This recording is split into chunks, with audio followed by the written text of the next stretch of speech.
right. We are the Hebrew Israelites. We're out here through the spirit of Yahweh Bahashem Yahweh Shai.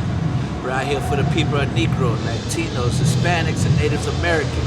We're out here for y'all because you make up the 12th tribe of Israel. And to also prophesy the downfall of America, which is known in the Bible as Babylon the Great, which will be destroyed in the Third World Nuclear War. Thus says the Lord. All right. Everything the brother says is true and correct.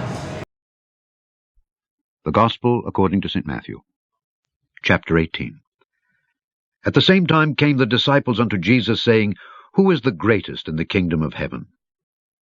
And Jesus called a little child unto him, and set him in the midst of them, and said, Verily I say unto you, except ye be converted, and become as little children, ye shall not enter into the kingdom of heaven.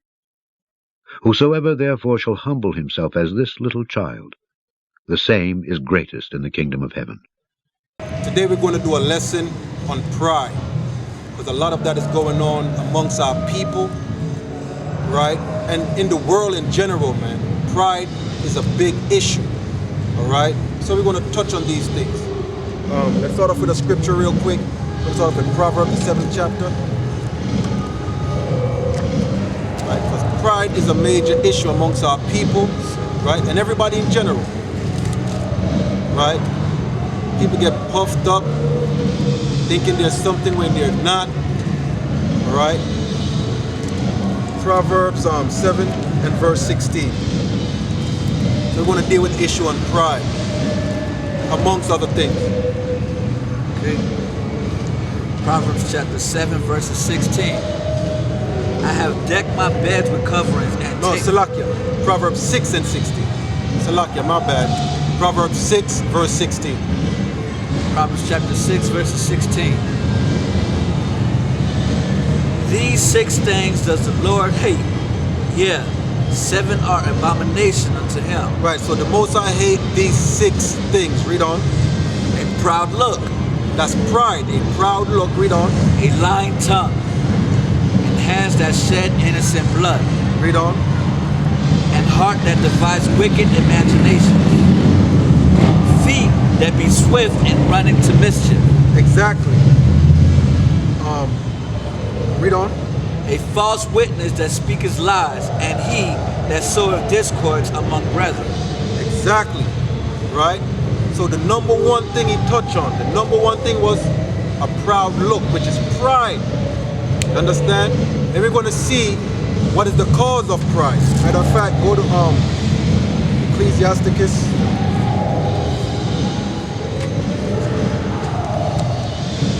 The 10th chapter.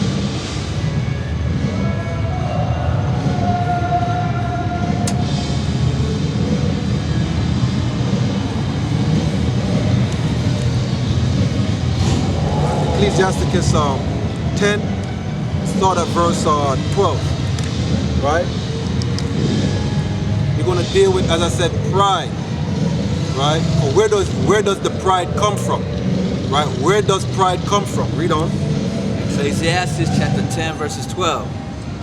The beginning of pride is when one departed from the Most High, and his heart is turned away from his Maker. Right, when a man is turned away from the Most High, now he gets prideful, right? Read on.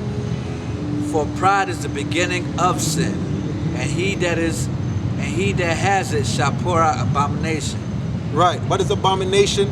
It's a dirty, filthy act. That means all homosexuals, lesbian, transgender, so forth, so on. There are some proud people, right? There are some proud demons, and that is an abomination, like the act they're doing. Read on. Verse 13.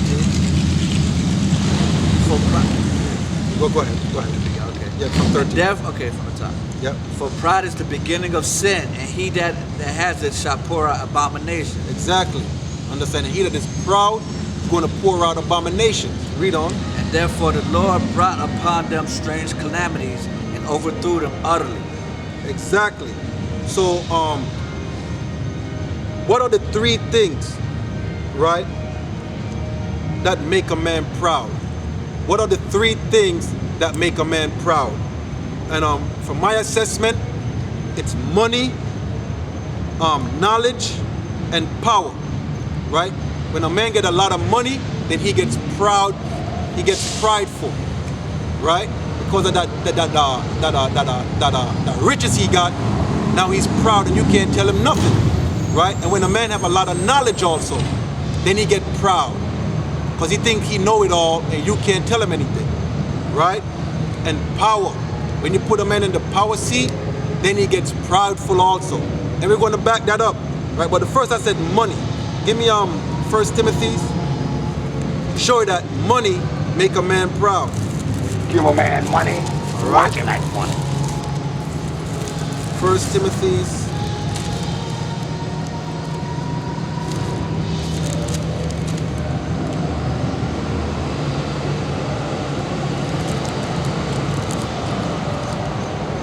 First Timothy 6 and verse 17, right? To prove that money makes people proud. Give a man money, watch him act funny. 17. Okay.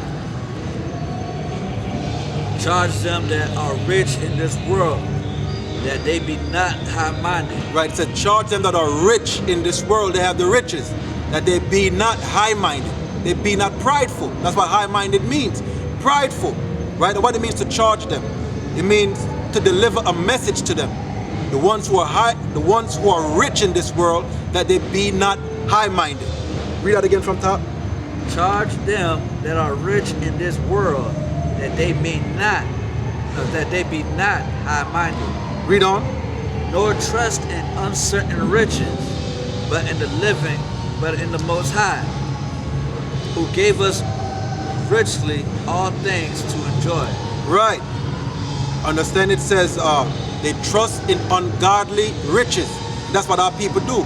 They trust in their riches. All right. Give me Proverbs 23 and 5.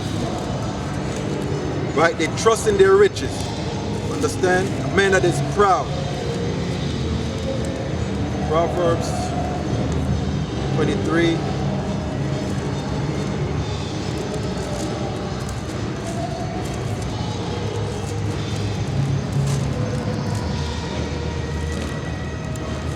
and 5.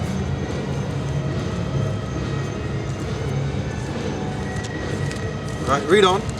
Wilt thou set thine eyes upon that which is not? The riches certainly make themselves wings. They fly away as eagles towards heaven. Right, so if you're trusting in uncertain riches, you understand you're a damn fool, because the riches will surely make themselves wings and fly away. As quick as you get that money, it disappears faster. Understand what I'm saying?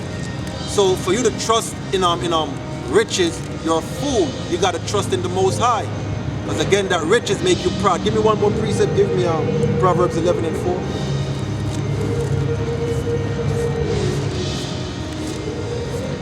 Proverbs 11 verse 4.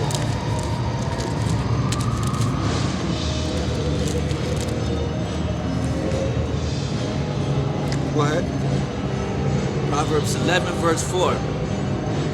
Riches profit not in the day of wrath. Right, so all the money you have, it don't profit you in the day of wrath. You understand? Only thing riches does is make you proud if you don't know how to be balanced. Read on. Righteousness delivereth from death. Exactly, righteousness is going to deliver you from death. But I just had to bring these out to show you that riches maketh a man proud. Money make a man proud. All right, now go back to 1 Timothy 6:17 again. 1 Timothy chapter 6 verses 17. Charge them that are rich in this world, that they be not high-minded, nor trust in uncertain riches, but in the Most High, who gave us richly all things to enjoy. Exactly, right? So riches cause people to get high-minded, they get proud. You understand? The other one I said was what? Knowledge, right? Knowledge also make a man get proud. Give me 1 Corinthians, the 8th chapter.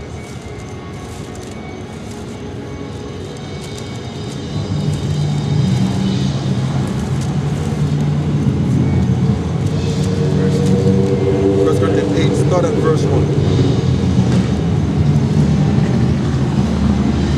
1 Corinthians chapter 8, verses 1.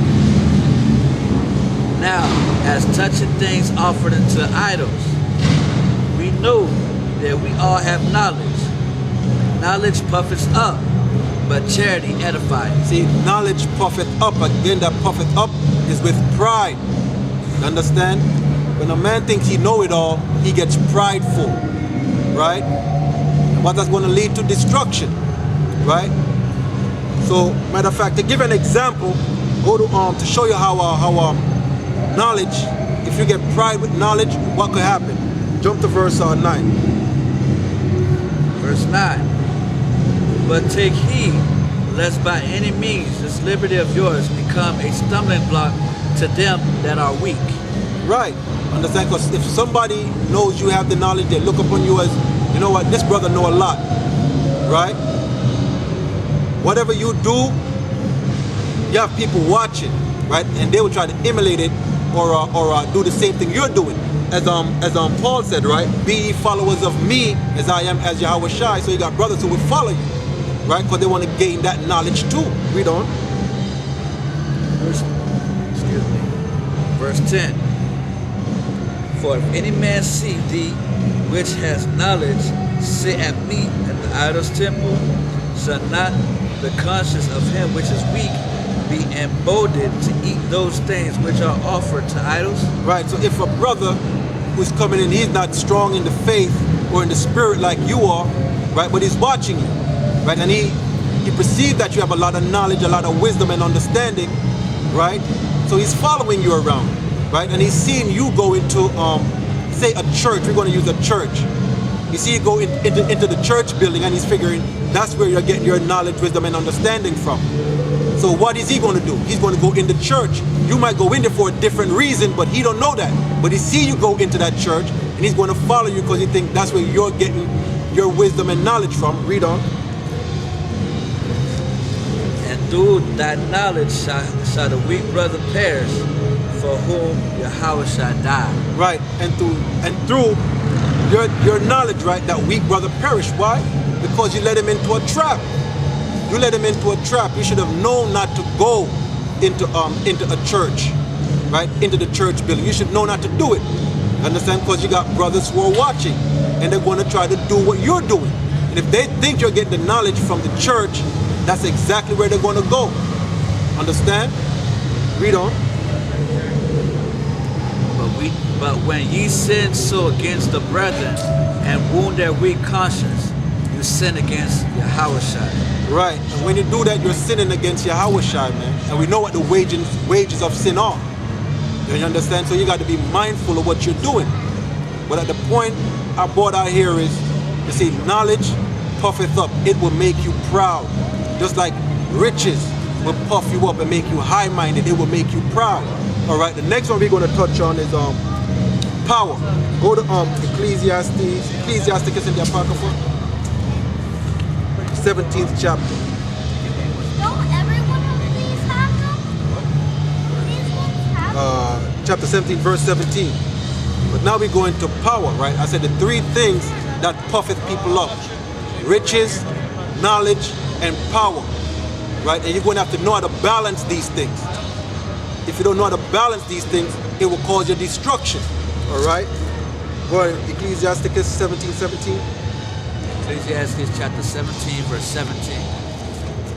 For in the division of the nations, the whole earth, he set over ruler over every people. But Israel is the Lord's portion. Read that again. For in the division of the nations of the whole world, he set a ruler over every people. So the Most High said, when he divided the nations, he set up rulers, right? He put a ruler in the power seat to rule over that nation, right? So go back to Deuteronomy 32:8. The Most High divided to the nations, right? But right here, the Most High set up a ruler over that nation. He put him in the power seat. Right? But then what happened? When he got in the power seat, what happened? He gets proud. Right? He gets proud. And to prove that, give me Daniel, the 4th chapter. Because we're going to read about men who was put in the power seat and how proud they got.